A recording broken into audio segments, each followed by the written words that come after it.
By ক্লজের ভিডিওতে আমরা জানি যখন একটা নির্দিষ্ট ডেটে সেলস বা কোনো ডাটা দেখতে হয় তাহলে আমরা ইউজ করি হোয়াইল ক্লজ। আমরা লিখি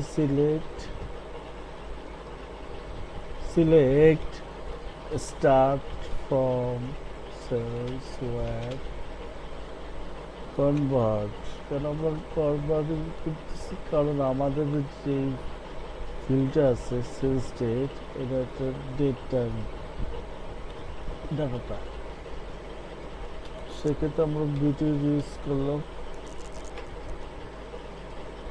তবে একদিনে দেখতে চাই তো 28 তারিখ 28 2024 28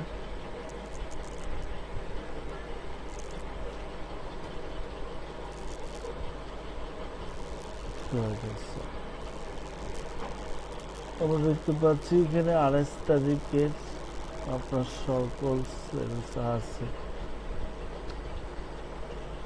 তো আমরা বলতে চাচ্ছি যে আমার এখানে তো অনেকগুলো প্রোডাক্ট আছে, প্রোডাক্ট আইডি 5857। তো আমরা দেখতে চাচ্ছি 58 কতবার সেল হয়েছে, তার টোটাল কোয়ান্টিটি কত এই নির্দিষ্ট পিরিয়ডে। সেক্ষেত্রে আমরা কপি করলাম এবং পেস্ট করলাম। আমরা ইউজ করব সাম। আমরা জানি এটা একটা অ্যাগ্রিগেট ফাংশন। সাম ইউজ করার পর আমি এখানে দেবো পিরিয়ড। তবে রান করি জিনিসটা, আমরা দেখবো এখানে একটা এরর দেখাচ্ছে। এররটা কি? Column sales dot period ID, মানে হচ্ছে সেলস টেবিলে পিরিয়ড আইডি যে কলামটা আছে is invalid in the select list. আমি যেটা সিলেক্ট করছি because it is not contained in either an aggregate function.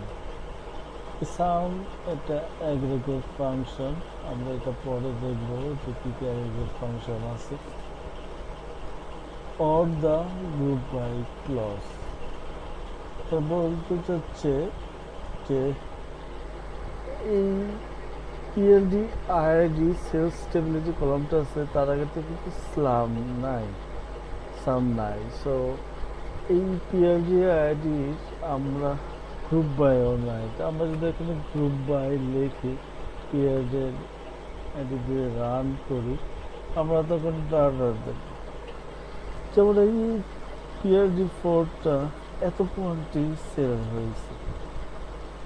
তারপরে আমরা পাচ্ছি যে 28 জুলাইতে একটা প্রোডাক্ট কতবার সেল হয়েছে। এটা যদি আমরা দেখতে চাই তাহলে আমরা এই কোডের মাধ্যমে দেখতে পারবো।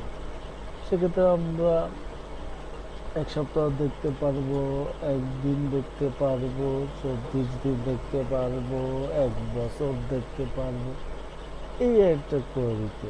তো আমার কাছে যদি বিলিয়ন ডাটা থাকে আমি এই কোয়েরি ফেচ করে নিতে পারবো। আমি যদি চাই যে একটা নির্দিষ্ট প্রোডাক্টের যার আইডি হচ্ছে আপনার 100,